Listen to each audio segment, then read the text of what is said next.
नमस्कार दोस्तों, एक छोटी सी लड़की, एक पवित्र स्थान और एक ऐसा राज जिसको सालों तक छुपाया गया। क्या धर्मस्थल सच में सिर्फ एक धार्मिक नगरी है या ये एक ऐसा जगह है जहां इंसाफ को जिंदा दफनाया गया? ये है धर्मस्थला केस, एक कहानी जिसमें है बलात्कार, हत्या, मास ग्रेव्स और ताकत के पीछे छुपे हुए शैतान। धर्मस्थल कर्नाटका का एक मशहूर धार्मिक स्थल है जहां हर साल हजारों लोग पूजा करने आते हैं। लेकिन इस पवित्र नगरी की छुपी हुई सच्चाई का पता चला 2012 में, जब 17 साल की एक स्कूल स्टूडेंट सौजन्या का बलात्कार हुआ और फिर उसकी लाश जंगल में मिली। सौजन्या एक 11वीं क्लास की स्टूडेंट थी। 9 अक्टूबर 2012 को स्कूल जाते वक्त वो गायब हो गई थी। अगले ही दिन उसका लाश एक जंगल एरिया में पाया गया। लोग कह रहे थे कि ये सिर्फ एक बलात्कार और हत्या का केस नहीं था।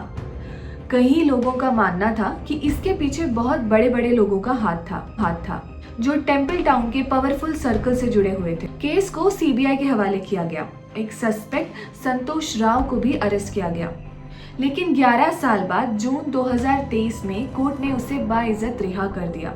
वजह सबूत नहीं था। कुछ एक्टिविस्ट, सौजन्या के परिवार और जनता सब फिर से सड़कों पर आ गए। आखिर असल गुनहगार है कौन और उसे बचाया किसने? ऐसे इल्जाम लगते रहे और धर्मस्थला में कई बार कई लड़कियां गायब हुई, लेकिन उनकी लाशें कभी नहीं मिली। 1980 से लेकर अब तक लोगों ने मास ग्रेव्स, मिस्टीरियस डिसअपीयरेंसेस और सस्पिशियस डेथ के कई बातें उठाई है, लेकिन हर बार या तो पुलिस ने फाइल बंद कर दी या आवाज बंद कर दी गई। जुलाई 2025 में एक और केस ने पुराने जख्म जगा दिए।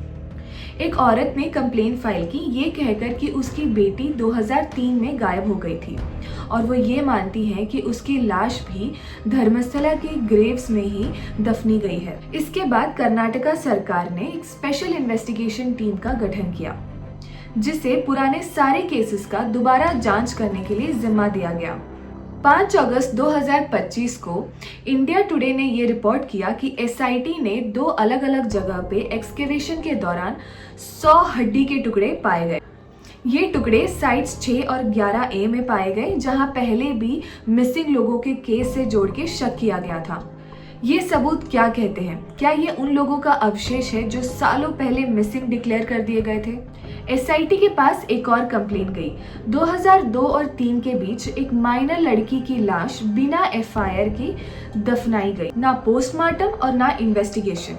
आज वो केस भी एसआईटी के पास है। सवाल ये है कि क्या पुलिस भी इस बड़े कवरअप का हिस्सा था? क्या सब कुछ पहले से प्लान किया गया था? आज भी सौजन्या के माता पिता इंसाफ की राह देख रहे हैं। देश भर के एक्टिविस्ट, लॉयर्स, जर्नलिस्ट इस केस को एक सिंबल ऑफ सप्रेस्ड जस्टिस मानते हैं। एसआईटी अब एक्सकवेशन, डीएनए टेस्टिंग और पुराने केस के छानबीन में लगी है। लेकिन क्या असली गुनहगार कभी पकड़े जाएंगे?